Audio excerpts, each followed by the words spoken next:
बैठ अकेला दो घड़ी भगवन के गुण गाया कर। जीवन में सतगुरु साईं अपने शिष्यों से, सेवकों से,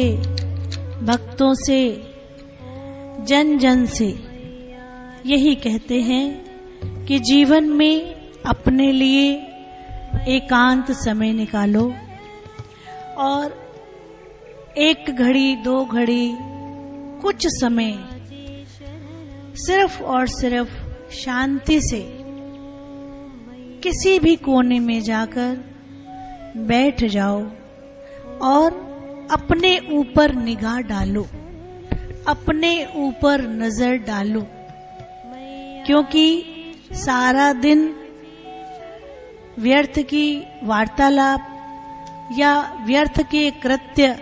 या दूसरे के ऊपर नजर रख के जीवन व्यतीत मत करो। कुछ पल निकाल लो अपने लिए और एकांत समय, एकांत जगह ढूंढ लो और वहां पर शांति से, बिल्कुल परम शांति से बैठकर अपने मन की ओर निहारो, अपनी इंद्रियों की ओर निहारो, स्वयं को देखने का प्रयास करो कि ये मन जो बहुत ही चंचल है, ये कितना उज्जवल हुआ है, ये कितना साफ हुआ है। इस पे नजर भर के डालो, अपने शरीर पे नजर डालो, अपनी इंद्रियों पे नजर डालो और शांति से एक एक अपने जीवन के कृत्यों को देखो, कामों को देखो और फिर बिल्कुल शांत में भी शांत होकर श्वासों पर नजर डालो।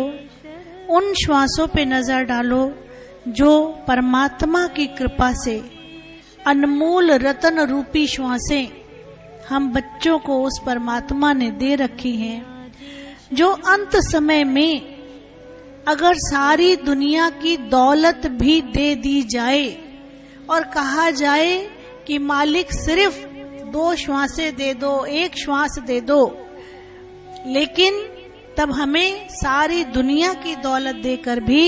1 श्वास नहीं मिलेगी। जिन श्वासों की अभी कोई अहमियत नहीं है, कहते हैं जो चीज जितनी नजदीक होती है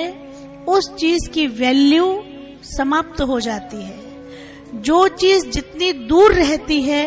उस चीज की वैल्यू बहुत अधिक हो जाती है। तो श्वासें बहुत नजदीक हैं तो इसकी कोई वैल्यू नहीं है, लेकिन जब आपको पता चलेगा